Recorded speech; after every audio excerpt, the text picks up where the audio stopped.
In 2007, Pamela Jelimo was a 400-meter runner. The following year, she decided to switch to the 800. She first competed in the 800 in April, averaging 2 minutes and 1 second. It was a good starting point, but 4 months later in Switzerland, she managed 1 minute 54 seconds and 1 millisecond.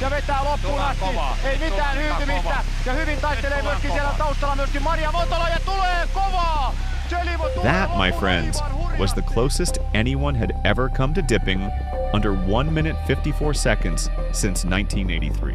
In her first year of competing in the 800, Pamela nearly achieved what nobody had even come close to for more than 25 years, and no one since then has matched that incredible performance in the 21st century. One of the fastest 800-meter runners ever. And just like her, one athlete who might actually surpass this has finally transitioned from the 400 to the 800. Brace yourselves, ladies and gentlemen. Femke Bol has arrived, because she might be the only athlete capable of dipping under 154 and taking down the 42-year-old record. We recently saw Sydney switch from the hurdles to the flat. Moves like this aren't new. Athletes have been doing it since way back in the 80s, and the pattern is very clear. Two of the fastest 800-meter runners in history, Jarmila Kratochvilova and Nadezhda Olizarenko, both started out as 400-meter runners. They weren't distance athletes at first. They built their base in the one-lap event, and both posted serious times in the 400 before ever touching their best results in the 800. Kratochvilova, for example, ran 47.99 seconds in the 400 in 1983. That time alone tells you the kind of raw speed she had. Her 400 world record stood until 1985, when Marita Koch finally broke it. So when you look at it from a tactical point of view, it becomes obvious why she became an incredible 800-meter runner. She had speed that most middle-distance athletes simply didn't have. That speed came from her background in the 400. All she needed to do afterwards was focus on building stamina so she could carry that pace across 2 laps. This strategy didn't just apply to her, it ran across the board for many greats. On the men's side, there was an even more extreme example,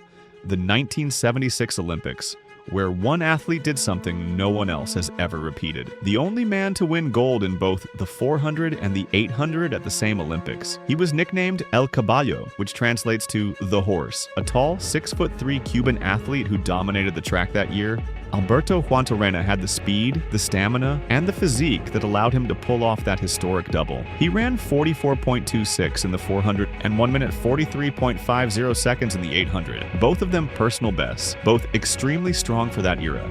The 80s also produced Nadezhda Olizarenko, another athlete who followed the same path. In 1980, she clocked 1 minute 53.43 seconds, a time that only Kratochvilova would challenge 3 years later to set a new world record.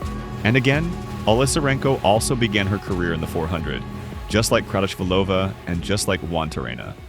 This is not a coincidence, it's a clear pattern. These athletes built their speed first, then developed endurance, and the combination produced results that still stand out decades later. This is why I see a similar pathway for Femke Bol. She has already shown she is naturally fast, with a 400-meter flat time of 49.17. That alone puts her in the range of athletes who later move up successfully.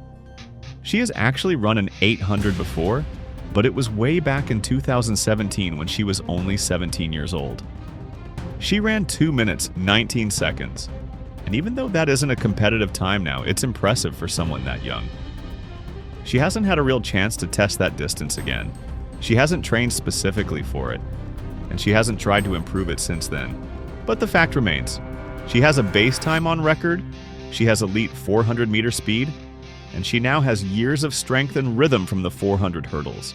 That combination fits the same formula we've already seen across multiple decades. It's the same pattern the previous legends followed.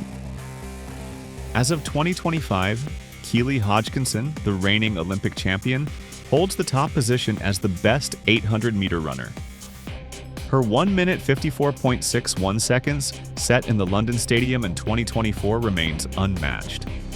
The closest anyone has come to challenging that mark is Lilian Odera, who ran 1 minute 54.60 seconds at the 2025 Tokyo Championships. That's just 1/100 of a second, separating two of the fastest 800-meter runners we've seen since 2008. A razor-thin margin, showing how competitive the event has become. Hodgkinson also boasts a strong 400-meter time, 51.61, set in 2024, 3 months before the Paris Olympics. That speed at one lap makes her extremely difficult to challenge because she can accelerate quickly and maintain pace over 2 laps. From 2024 to 2025, she went on an unbeaten streak of more than 13 races and only lost once in 2025. I covered that race about 2 months ago, and I predicted that in 2026, we would witness the best duo competing head-to-head. Keely and Lillian are tactical racers with almost identical strengths and similar record times. But when I made that prediction, I did not account for the possibility of Femke Bol being the one athlete who could shift the dynamics entirely. Now that she is officially running the 800, the trajectory has changed. The stakes are higher. Winning an 800 race just became tougher because we now have a 49.17-second 400-meter runner entering the field. She combines speed and stamina in a way that is rare among the current roster of athletes. Figuring out who is the strongest of this trio, Hodgkinson, Lillian, and Bol, is difficult. But when looking at Bol's stats compared to Jarmila and Nadia, there is a similar pattern. Speed from the 400 is crucial in translating to 800 success. Jarmila was faster than Bol in the 400, running a personal best of 47.99 versus Bol's 49.17, a clear margin in terms of raw speed. That makes it reasonable to question whether Bol can dip under 154 in the 800. It might be difficult, but it is not impossible. Her 400-meter time is still faster than Nadia's 50.96. Nadia was the first woman ever to break 1 minute 54 seconds in the 800.